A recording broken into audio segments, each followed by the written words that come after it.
Hello chess friends and welcome to your Out of Chess channel and welcome to a new chess strategy and tactics video. So in this video I wanted to talk about the endgame stage. In this video I wanted to introduce to you three very important chess endgame patterns that I think everyone should know. This is really must know stuff. If you're playing chess, I think this is really very important for you. And today we'll see also a very important psychological aspect of the endgame stage. Sometimes we forget about the possibility to create these patterns because probably sometimes you know about these patterns but you miss them because there were simply more pieces on the board. So for instance, there is a pattern that says when two pawns are connected maybe on the 6th or 3rd rank, the rook cannot catch up with both of these pawns. But sometimes we forget about this concept, we forget about this pattern because there are simply more pieces on the board. There are some other bishops on the board, there are some knights, there are some queens on the board, maybe the king is a little bit endangered and similar stuff. But we forget about this idea that we should have maybe created two connected pass pawns against the rook. So sometimes, as I said, we are familiar with these ideas but we forget about them because the position is more and more complicated. For instance, I want you to start with this first concept, with this first pattern that can happen to you. We have now this situation where you see black's king is far away from the action, so we should not count this piece as very active here.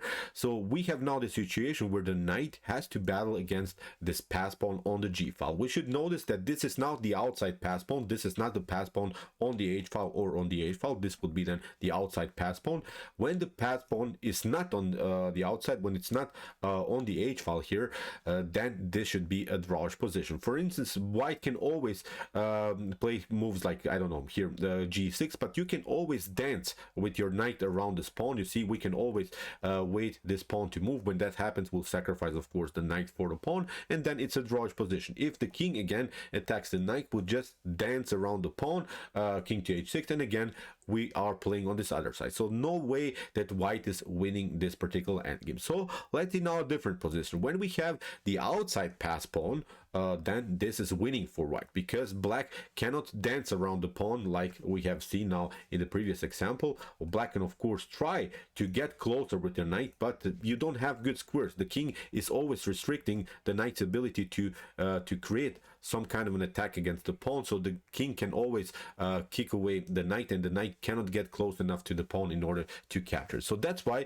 this game is simply winning for white. We should not forget about this because sometimes in chess there are more pieces on the board, there are simply more active ideas. So here we have an endgame where it seems quite a complicated endgame, but we should not forget about this picture that we have talked about. We are trying to create the distant pass pawn against the knight. So this is the really the picture that has to be in our mind. So that's why, although it seems like a really complicated position, we are trying maybe to get this kind of a position where we don't have the rook, where we don't have this pawn, where we don't have the bishop, and with maybe also this bishop is off the board, but we are trying to keep maybe the position where the king is here on f5. We're trying to have the pawn on h5, and maybe we're battling against the knight on f3. Again, notice that the king is simply too far away from the action. The king is simply here too much on the queen side. So let's see now what happens, for instance, if you play here the move c2. I found this beautiful pattern in a beautiful game that I've covered recently, played by Stockfish 15. It was incredible what Stockfish did here, but I wanted to show you again the beauty about this potential endgame. This wasn't played in the game, unfortunately, but I wanted to show you how beautiful this endgame would have been. For instance, black pushes here the pawn on c2. We're taking here bishop to c2, king to c2, and try to find here a beautiful pattern that wins now the game immediately here for white. Try to pause the video and try to see it here simply for the winning move. So okay, I hope you can find it because it's so beautiful. You see how chess can be beautiful even with not so many pieces on the board. But as I said, even if it is maybe a complicated position, even if it's a position where we have still more pieces on the board, you should not forget about the pattern. You should not forget about the picture. So try to see now here the best continuation for white. So okay, here the beautiful move is rook to f4. As I said, we are creating again the picture. We're battling simply with our king and the pawn against the knight. So for instance, if black takes now, bishop to f4, king to f4, again, there's not a good way for black to compete against the outside pass pawn. So as I said, when the pawn is on the h file, then white is simply winning. What black could do maybe is to retreat with the knight here black doesn't want to take out now here the rook with the bishop, but now we just play rook to f2. We are pinning the bishop and we'll create again the same picture. We will eventually give up simply the rook for a bishop and we'll create again our beautiful pattern, again this picture. So we are creating again the outside pass pawn against the solo knight, and this is now completely winning endgame here for white. So you see how even with more pieces on the board, still you are recognizing this pattern. This is very important to say here, because sometimes I think we missed these things that we should have created this pattern, although it was a little bit more complicated. So we have also this pattern. We have this pattern where we create maybe a stalemate when of course the queen is restricting every square that white can use in order to escape. And okay, maybe this is now an easy one. Maybe you have forced your opponent to do this stalemate position, but sometimes you see we don't recognize the stalemate idea with more pieces on the board. And here it was a beautiful game played by Vladimir Fedoseev against Magnus Carlsen. This game has been played a couple of days ago in the FIDE World Fischer Random Chess Championship in 2022. So you see Magnus Carlsen also created here this stalemate picture. So Fedoseev felt probably insecure because he could have been checkmated here on a2, but now Vladimir Fedoseev found a beautiful pattern again. He sensed again this picture that he could create maybe the stalemate. So again, try to pause the video and try to see now the drawish sequence here that Vladimir Fedoseev saw. Really brilliant tactical shot it was by Fedoseev. Okay, try to see now how to make a draw here from white's perspective. So you see, you're just one move far away from getting checkmated, so you have to be active here.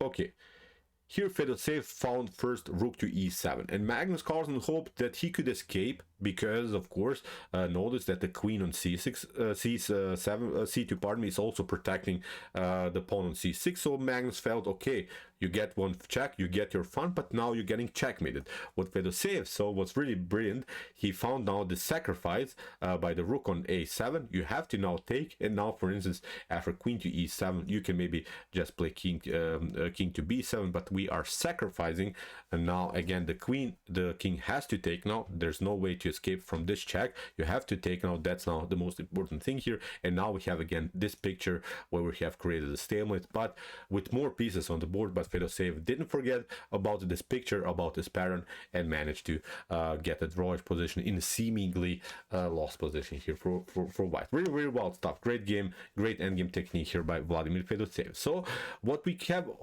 also as a pattern is this wrong bishop idea. You see, although white has the bishop on the board, white has still the pawn on the board, but actually white cannot win the game because white is not attacking here the h8 square. If white would have here dark square bishop that controls the diagonal, then the king cannot escape here on h8, and we just attack the king, and then we just push the pawn, and this should be a winning endgame. But when the bishop is here, the wrong one, when it's not attacking the h8 square, then it's a drawish position here. White cannot win the game. Let's see the possible continuation. We just push the pawn, we're getting the king closer.